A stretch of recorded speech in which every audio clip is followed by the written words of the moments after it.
Hello tout le monde, on se retrouve aujourd'hui dans une nouvelle vidéo et aujourd'hui nous allons parler d'incurvation. Vous savez maintenant mettre un cheval sur la main, vous savez avoir le contact avec votre cheval. Il est notamment temps de s'intéresser à l'assouplissement du cheval et donc à l'incurvation. Mais pourquoi incurver son cheval? Naturellement, le cheval en liberté se déplace avec l'encolure vers l'extérieur. Le but de l'incurvation est de corriger cette tendance naturelle en demandant au cheval de ployer son dos vers l'intérieur dans un cercle ou une autre figure par exemple. Un cheval incurvé va former un léger arc de cercle avec son dos plus ou moins prononcé selon le diamètre du cercle ou de la courbe sur lequel vous le faites travailler. L'objectif de l'incurvation est de lutter contre cette tendance naturelle de l'inflexion vers la gauche qui est produite par le rachis, donc c'est la colonne vertébrale du cheval, qui est due à la position du poulain dans le ventre de sa mère. L'incurvation permet de favoriser l'engagement du postérieur interne sous la propre masse du cheval.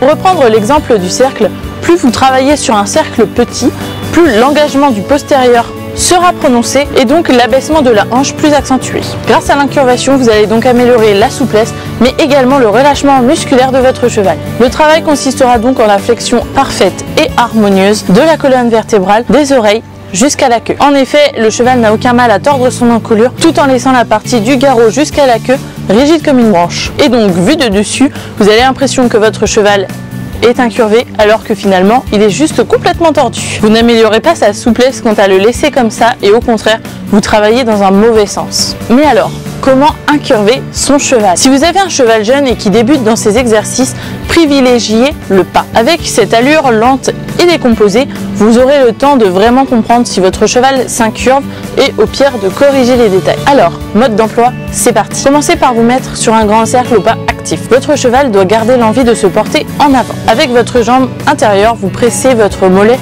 le long de la sangle.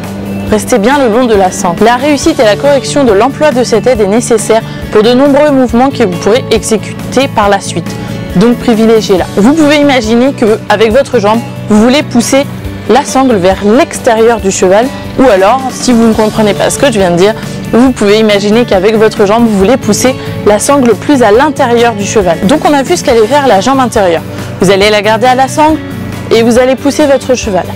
La jambe extérieure, quant à elle, doit être légèrement en arrière de la sangle. La jambe extérieure va donc veiller au maintien des épaules et des hanches sur le cercle. De plus, il est inutile de planter votre talon, voire pire, votre éperon si vous en avez un, dans les flancs du cheval, qui créera un climat d'angoisse, autant pour le cheval que pour vous d'ailleurs. Et vous pouvez ensuite pousser à outrance les hanches qui vont finir par se décaler et donc les placer involontairement à l'intérieur du cercle. Donc tout est une question de dosage. Comme vous le savez, l'équitation se pratique avec les jambes, mais les mains ne sont pas à laisser pour compte. La main intérieure va s'écarter très légèrement, non pas comme une reine d'ouverture, mais juste assez légèrement afin de garder le cheval dans le cercle. Pendant ce temps-là, la main extérieure, donc la reine extérieure, vous allez la garder pour contrôler tout le cadre extérieur du cheval, de l'épaule jusqu'à la hanche. Donc le cheval qui est déjà porté en avant va avoir un certain pli au moment de l'incurvation.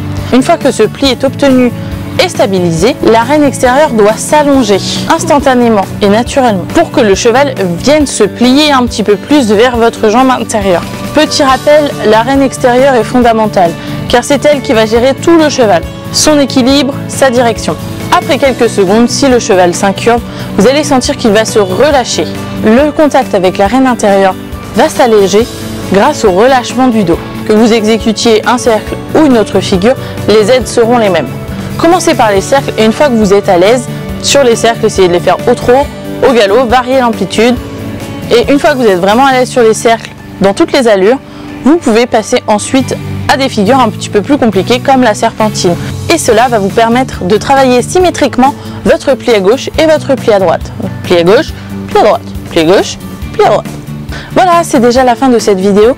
J'espère que je vous ai aidé à comprendre pourquoi l'incurvation était-elle nécessaire pour le cheval, mais également comment réaliser une bonne incurvation.